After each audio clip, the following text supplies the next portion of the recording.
Hello mga kababayan. Oh, di ba? Ito kapakita ko sa inyo. Alam niyo ba itong kinatatayuan natin ngayon? Itong kinatatayuan natin. Kaninong lupa ito? Ito ay lupa na i-donate. Dinonate para pagtayuan ng tingnan mo yan. Barangay hall po yan dito sa Tamayong. Isa sa pinakamaganda, pinakabago, malaking barangay hall dito sa Davao City. At ang lupa, 1 hectare ito Ang lupa na pinagtatayuan nito, hindi lang yan yun, bago yan na kinonstruct na basketball court, gym, covered court. At yun din sa baba. Ayan multipurpose yan. Meron, sa baba may building pa dyan. May MRF doon. Recovery facility. Pero itong lupain na ito, alam nyo ba? Alam nyo ba sino ang nag-donate nito? Tika lang. Huwag masyadong excited. Ito na. Ang nag-donate ng lupang ito. Tingnan natin Ayan. Kilala niyan. Kilala niyan. So, ang nag-donate ng lupang ito, 1 hectare po na lupa ito. 1 hectare. Buong ito, 1 hectare lot. Ng iba, Pastor Apollo C. Kibuloy. He donated 1 hectare lot para magamit sa Barangay Tamayong. Donation yan. Hindi lang ito, yung school doon, yung JTQ, o sa Kibuloy Senior National High School. Ang lupa doon, dinonate din ni Pastor. Pagkaganda, gagamitan na nila yan, itong barangay hall na ito. So, anong ibig sabihin yan? Si Pastor, wala pang ipinangako, marami nang nagawa. Hindi pa tumakbo, marami nang nagawa. Gusto niyo ba ganyan? Zero corruption. Hindi makasarili. Hindi iniisip ang sarili. Iniisip ang kapakanan ng mga residente dito. Now, bagay lang yan. Kung ginawa yan dito ni Pastor, magagawa yan sa buong Pilipinas. Alam niyo na yan. Gusto niyo bang maging ganito ang Pilipinas? Diba? Ayan. So marami pa tayong update, guys. Taong bayan ang mga ngampanya para kay Pastor Apollo C. Kibuloy. Kung yung ibang kandidato naghahanap ng volunteer para mangampanya sa kanya, mamigay ng flyers, mag-post sa social media, naghahanap ng manpower para merong mobilization, magdikit-dikit ng mga mukha nila dyan sa kalsada at mamimigay ng flyers, Kay Pastor Kibuloy, hindi niya na kailangan hanapin pa yan. Tama? Ibahin nyo kay Pastor Kibuloy, si Pastor Kibuloy, kumplito na. Ilang milyon ang mga ngampanya kay Pastor Kibuloy? Sige nga. Iyak nga sila Number 1 yan, Pastor. Kayo nga, di man kayo miyembro ng KOJC, iboboto nyo. Ako, di man ako miyembro ng KOJC, ibiboto ko. Di man ako miyembro ng KOJC, pero nangangampanya na ako. Pastor, for senador. Pwersa. May makinarya. May buto, mayroon. Lamang na si Pastor. Advantage na sa lahat ng mga kalaban niya. Number 1 yan. Yun yung prediction ko. Bakit ba si Idol Robin Padilla, wala man yang kakampi, wala man grupo yan? Inendorso man lang yan ni Pastor Kibuloy, bakit nag-number 1? Simpleng logic lang. Madali lang mag-arithmetic.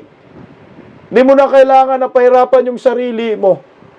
Kung merong 8 milyon, sabihin natin 4 na milyon, mga ngampanya kay Pastor, buong mundo. Kung saan merong Pilipino, panigurado, number 1 si Pastor Kibuloy. At ang boto ni Pastor Kibuloy, hulaan ko kung ilan ang boto ni Pastor Kibuloy. Na number 1. So niyo, hulaan ko? 21 million. Yung boto ni Pastor Kibuloy. Nanginaiyak na ng mga trolls. Sabihin, Putangin, ang lakas ng loob ni Bisdak magsabi ng 21 million. Bakit? Bakit? Ay puta si Robin Gaim. Wala mang grupo, milyon-milyon eh.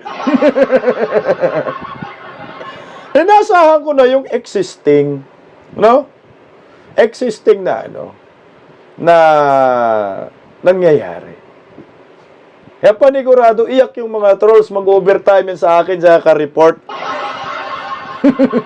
21 million talaga yan. Solid Duterte diehard supporters, 21 million man tayo. Basta dun ako sa 21 million. Power of mouth. Makapangyarihan.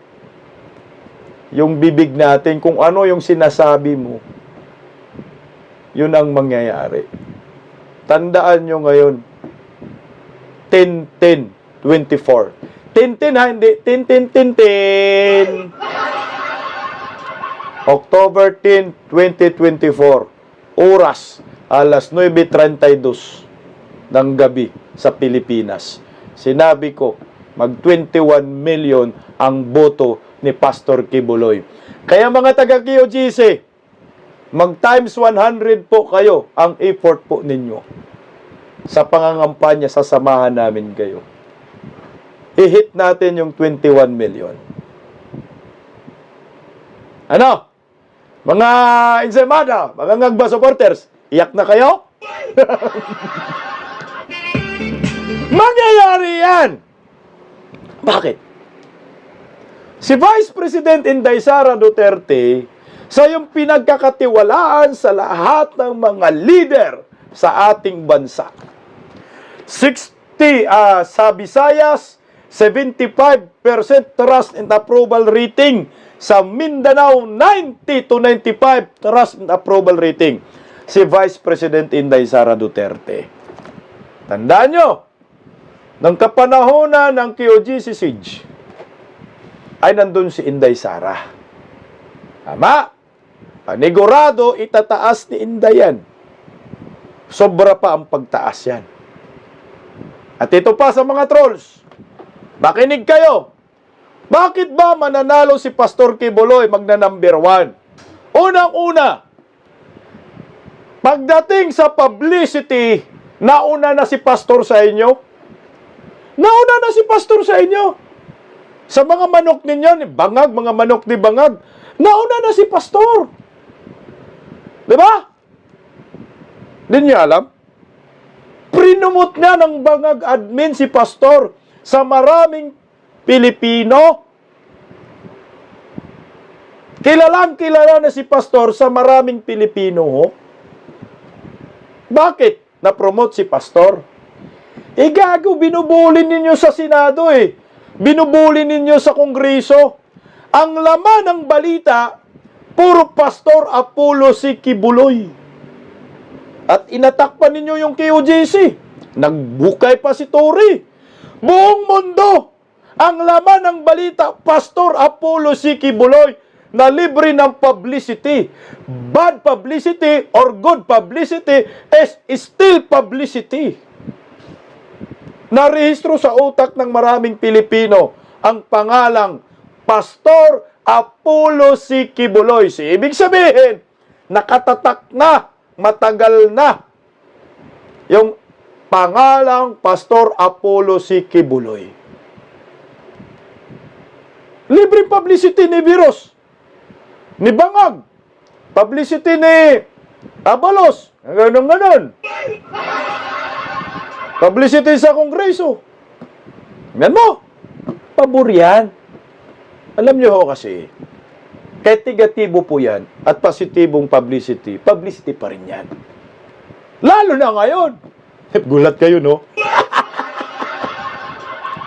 Lalo na ngayon, nabasura yung mga kasong human trafficking, labor force, money laundering sa Amerika, doon sa isang QGC leader. So, ibig sabihin, walang ganyang kaso kay Pastor. Number 1 na si Pastor. Number 1 na?